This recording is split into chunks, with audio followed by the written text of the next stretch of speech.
What kind of advice would you give him in light of, let's be honest, the constant terror threat to the homeland here? Well, the number one thing I would say, go on the offense against Islamic supremacism. That's the only language they understand. They respect strength, they respect force, and this is how America has to lead. Peace has to come through strength. And I have no doubt that President Trump will forcefully, when he take office, deal with our enemy. He's not going to mince words. He's not going to beat around the bush. He's going to throw political correctness in the garbage. After all, that's what he promised. And I believe, Jan, that the American public will be watching and taking him at his word, and they will be watching his words and making sure that he follows on his promise to basically deal with our enemies the way we need to deal with our enemies, the way a General Patton would have dealt with our enemies. And I think we're going to see that from Trump. I hope you're right, and I tend to agree with you. I think some of this awful political correctness is going to be done away with. I think we'll actually hear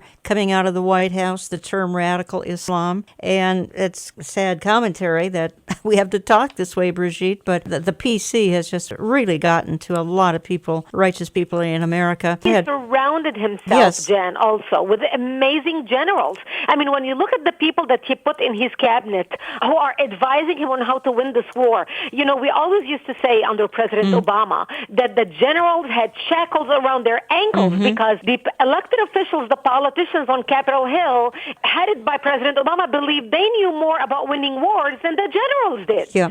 And this is why Obama was not listening to the generals' advice on what to do. As a matter of fact, he basically fired generals who told him the truth, who told him what needed to be done and what needed to be said, and he did not want to hear it. Perfect example is General Michael Flynn, who was the head of our Intelligence Defense Agency.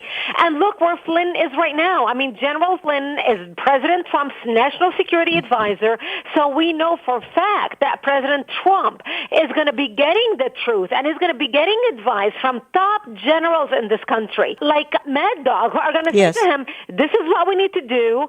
And I have no doubt that President Trump is going to say, okay, you're the generals, you're the experts. I'm not going to pretend to be smarter than you are, more tactful than you are when it comes to winning wars, and I'm going to let you do the job that our government spent millions of dollars training you to do, and that is winning the war against our enemy and defeating our enemy. You know, Brigitte, you and your organization, again, that's Act for America, folks learn a lot more at actforamerica.org. There's so much a wealth of information there that you can keep up on national security. Your organization, Act for America, came up with some points that would be helpful to the new president, and you even termed it perhaps inside baseball issues. Let me just hit a couple of bullet points and get your comment. I think if you could sit down with President-elect Trump, you'd probably talk to him about eliminating the federal refugee resettlement program. You also included classifying Muslim Brotherhood and its affiliates in the U.S. as a terrorist organization. By the way, I'm adding parenthetically, rather than the shadow government they've been. Another bullet point, rewrite FBI training manuals on counterterrorism. Another bullet point, write and push a resolution that limits the activities of the Muslim Brotherhood. Another bullet point, push legislation to secure our southern and northern borders. And then you say, stop the PC, allow outfits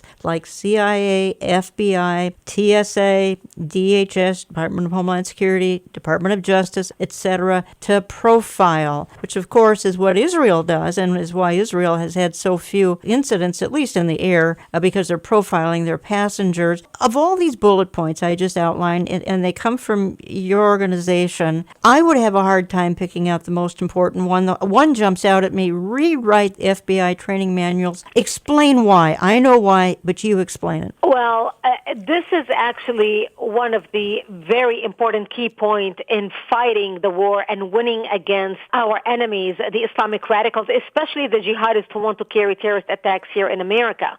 Because since President Obama became president, he took all the counterterrorism training manuals and he deleted and purged any reference to radical Islam, Islamic terrorism, Islamic jihadism, jihad, anything basically that identifies what we are dealing with. And how can we win a war against our enemies if we cannot even call the enemy by name? And this has been one of the biggest upsets for those of us in the national security area that we knew that the blind was leading the blind when it comes to national security, because all the new agents of the FBI were basically trained that jihad is yoga. It's a way to look inside yourself and to become a better person. It didn't say anything that jihad basically is a way to fight war against the infidel in order to kill them. By the way, the word jihad is mentioned in the Quran 40 times, 36 times as a holy war against the infidels to either kill them or subjugate them. So those who were supposed to protect us, the first responders, the FBI agents, were not basically taught what to look out for. And this is why it's so important right now to change the counterterrorism training manuals and bring back basically all the teachings and understanding about what we are dealing with. What does the word jihad mean? What to look out for when you are basically investigating a case? If somebody turns over something to you, for example, with the Tsarnaev brothers, about the Boston Marathon bombers, Russia turned over a recorded audio tape, a phone conversation between one of the brothers and the mother talking about carrying on jihadi operations. The Russians turned it over to the FBI saying, listen, you need to look out for this guy. The FBI completely discounted it because the FBI were taught that jihad is basically yoga. And so this is why it's important to understand that stuff. So we want to make sure all this type of language and training is going to be put back into the counterterrorism training manuals.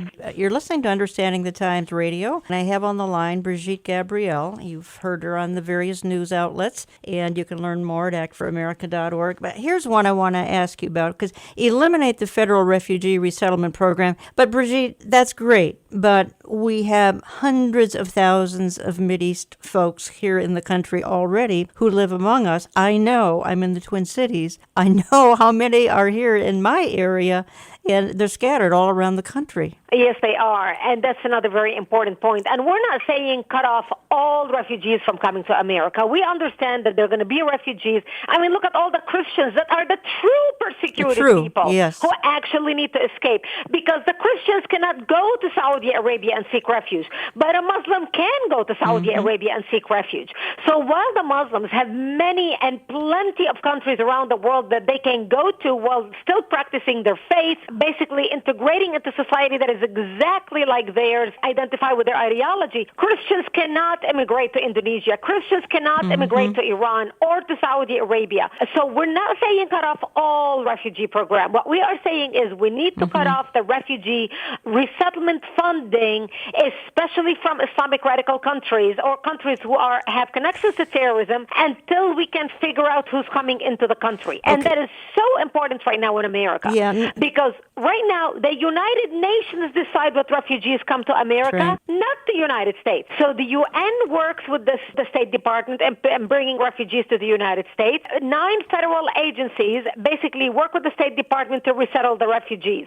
6 out of the 9 are religious charities who, by the way, are not passing the bucket on Sunday morning in their churches collecting the $1 billion price tag to resettle the refugees. They are basically getting it from the Treasury Department, your money and my money.